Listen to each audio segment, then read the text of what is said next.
Hello friends, welcome to my YouTube channel. Discussion start होगा 3 second बाद। जिस दौर में दुनिया के तमाम देशों सहित भारत में कोरोना विषाणु का संक्रमण और उसके खतरे एक जटिल चुनौती बन चुके हैं, उसमें मुंबई का धारावी इस संकट से कामयाब लड़ाई का आदर्श बनकर सामने आया है। यूँ पिछले साल कोरोना के कहर के दौरान भी सबके लिए यह चौंकाने वाला मामला था कि झुग्गी बस्तियों की घनी रिहाइश वाले इलाके धारावी में स्थितियां कैसे नियंत्रण में रहीं। इस साल जब कोरोना की दूसरी लहर की मार से समूचा देश तबाह है, हर रोज़ संक्रमितों और मरने वालों की तादाद देश सहित समूची दुनिया के लिए चिंता का मामला बना हुआ है।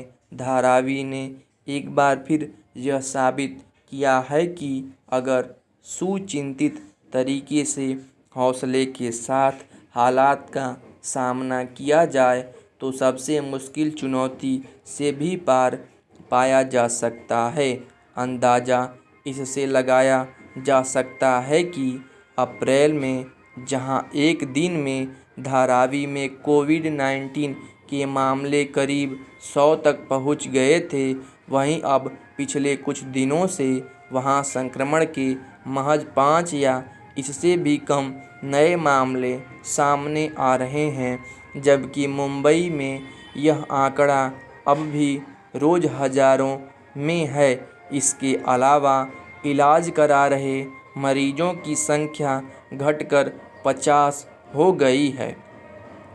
हालांकि धारावी के बारे में आया ताज़ा आकलन कोई अचानक पैदा हुई परिस्थिति का नतीजा नहीं है। इससे पहले जब कोरोना विषाणु शुरुआती दौर में ही देश भर में कहर बरपा रहा था, तब भी धारावी के निवासियों ने बीमारी से निपटने के मामले में एक शानदार मिसाल सामने रखी थी।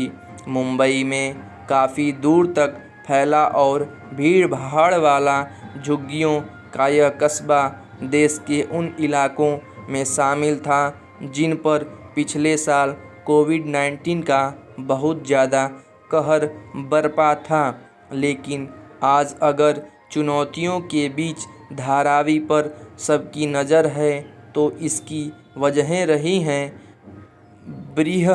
मुंबई महानगर पालिका के अधिकारियों का कहना है कि धारावी मॉडल और टीकाकरण अभियान ने इलाके में दूसरी लहर को कामयाबी के साथ रोकने में मदद की।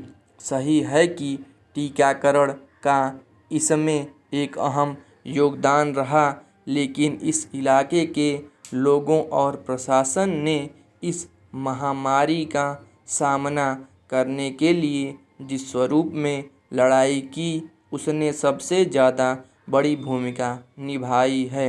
यही वजह है कि आज उस स्वरूप को धारावी मॉडल के नाम से जाना जाने लगा है।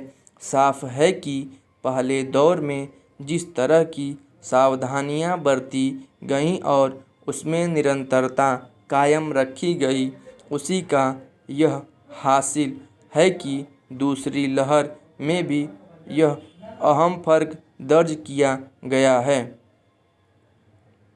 दरअसल आज भले ही टीकों के रूप में कोरोना पर काबू पाने की एक उम्मीद सबके सामने है, लेकिन शुरू में सबके लिए चिंता की बात यही थी कि जिस घातक बीमारी की कोई दवा नहीं है और जिसके संक्रमण का खतरा व्यापक है, उससे कैसे लड़ा जाएगा। ऐसे में संक्रमण से बचाव ही अकेला रास्ता था और इसके लिए कई स्तरों पर काम किया जा रहा था।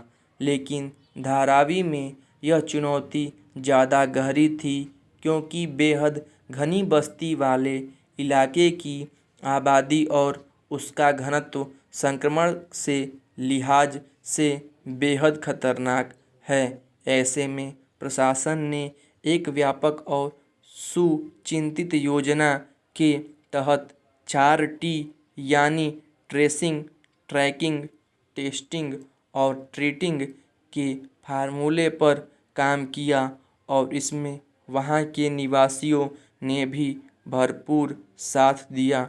जब विषाणु का प्रसार धीमा पड़ा था तब भी वहाँ जांच और मामलों का पता लगाने का काम जारी रहा।